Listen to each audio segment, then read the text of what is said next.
अमेरिकी सदर Donald Trump ने ऐलान किया है कि वो जल्द ही इजराइल और लबनान के रहनुमाओं की मेजबानी करना चाहते हैं। इसके साथ ही उन्होंने लबनान और इजराइल के दरमियान जारी नाजुक जंगबंदी में 3 हफ्तों की तौसी कर दी है, जो इतवार को दरअसल खत्म होने वाली थी। तो बड़ी खबर अब इजराइल और लबनान को लेकर आई है, जहां पर 10 दिनों की जंगबंदी का पहले ऐलान किया गया था, लेकिन अब अमेरिकी सदर डोनाल्ड ट्रंप ने लबनान और इजराइल के दरमियान 3 हफ्तों की मजीद जंगबंदी में तौसी कर दी है। आपको बताते चलें कि आने वाली इतवार को 10 दिन मुकम्मल हो रहे थे और जंगबंदी एक तरह से खत्म हो रही थी, लेकिन अब क्योंकि अमेरिकी सदर डोनाल्ड ट्रंप दरअसल लबनान और इजराइल की जंग में सालसी कर रहे हैं और दोनों ममालिक को जंगबंदी पर एक तरह से राजी किया है, जिसके चलते अब जंगबंदी में 3 हफ्तों की तौसी दरअसल की गई है लबनान और इजराइल के दरमियान। ईरान के हवाले से भी इस बीच अमेरिकी सदर डोनाल्ड ट्रंप का बयान आया है। ट्रंप ने कहा है कि उन्हें ईरान के साथ जंग खत्म करने के लिए किसी दबाव का सामना नहीं, लेकिन ईरान के लिए वक्त कम है। उनके मुताबिक मेरे पास वक्त है लेकिन ईरान के पास नहीं, वक्त तेजी से गुजर रहा है।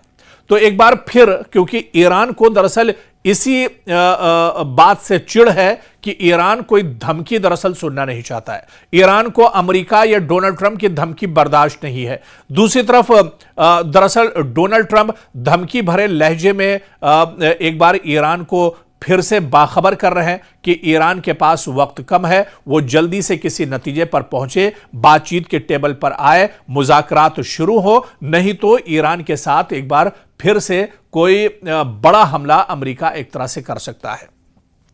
और आपको याद होगा कि इससे पहले की रिपोर्ट्स में भी हमने तस्करा किया है कि अमेरिका इस तरह की गीदड़ भभकी, अमेरिका इस तरह की धमकियां इससे पहले भी ईरान को देता रहा है। लेकिन दुनिया दरअसल हैरान है कि ईरान के पीछे ऐसा क्या कुछ है कि ईरान अमेरिका जैसी सुपर पावर ताकत के सामने भी नहीं झुक रहा है। ईरान अमेरिका की तरफ से कोई बयान आता है, डोनाल्ड ट्रंप की तरफ से कोई बयान आता है, तो अमेरिका उसके जवाब में पलटवार करता है और उससे सख्त बयान ईरान की तरफ से आ जाता है और कहीं ना कहीं फिर अमेरिकी सदर डोनाल्ड ट्रंप दरअसल परेशानी के शिकार हो जाते हैं, जहनी तनाव के शिकार हो जाते हैं। एक बार फिर डोनाल्ड ट्रंप ने कहा है कि दरअसल ये जो सुलह हो रही है या फिर जो डील हो रही, इसकी जरूरत अमेरिका को नहीं है। तो सवाल यह है कि जब अमेरिका को डील की जरूरत नहीं तो अमेरिका अटैक क्यों नहीं कर रहा है? ईरान यही कह रहा है कि हम किसी दबाव को बर्दाश्त नहीं करेंगे, किसी धमकी को हम बर्दाश्त नहीं करेंगे। अबनाए हुर्मुज में जो नाकाबंदी अमेरिका ने की है, उस नाकाबंदी को खोला जाए, धमकियों से बाज रहा जाए, जो वादा खिलाफी होती है उससे बाज रहा जाए, फिर हम एक तरह से टेबल पर आएंगे, बात करेंगे, मुज़ाकरात करेंगे और मसला एक तरह से हल हो सकता है। लेकिन बार बार जो धमकी अमेरिका की तरफ से दी जाती है वो दरअसल ठीक नहीं है।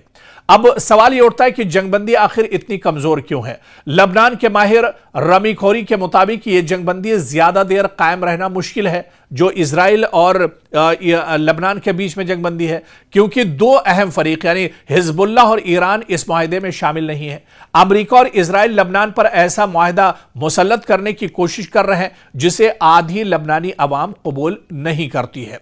तो दरअसल लबनान का असल जो फरीक है वो हिजबुल्लाह मुजाहिदीन है और हिजबुल्लाह मुजाहिदीन को इस बातचीत में शामिल नहीं किया गया, बातचीत का हिस्सा नहीं है इस डील का, और ईरान भी इस डील का हिस्सा नहीं है। इसी वजह से जो माहिरीन है वो कहते हैं कि ये जो मुआहदा है या जो जंगबंदी है दरअसल इसमें मजबूती नजर नहीं आ रही है और ये मुआहदा, ये जंगबंदी ज्यादा दिनों तक दरअसल नहीं चलेंगे। तो ऐसे में लबनान और इजराइल के दरमियान ये जंगबंदी कब तक रहती है, कब तक एक दूसरे पर यह हमले नहीं होंगे, यह देखना भी बहुत अहम होगा, क्योंकि इजराइल लगातार एक तरफ बातचीत करने की वकालत करता है और दूसरी तरफ उसके हमले भी कहीं ना कहीं जारी रहते हैं। लेकिन कुल मिलाकर अगर देखा जाए तो इजराइल और अमेरिका और ईरान के दरमियान फिलहाल जंगबंदी का माहौल है। मशरिक़ वुस्ता में हालात पटरी पर लौट रहे हैं, लेकिन माहिरीन को यही खदशा है कि यह जंगबंदी कब तक रहेगी, यह कहना कबल अज़ वक्त होगा।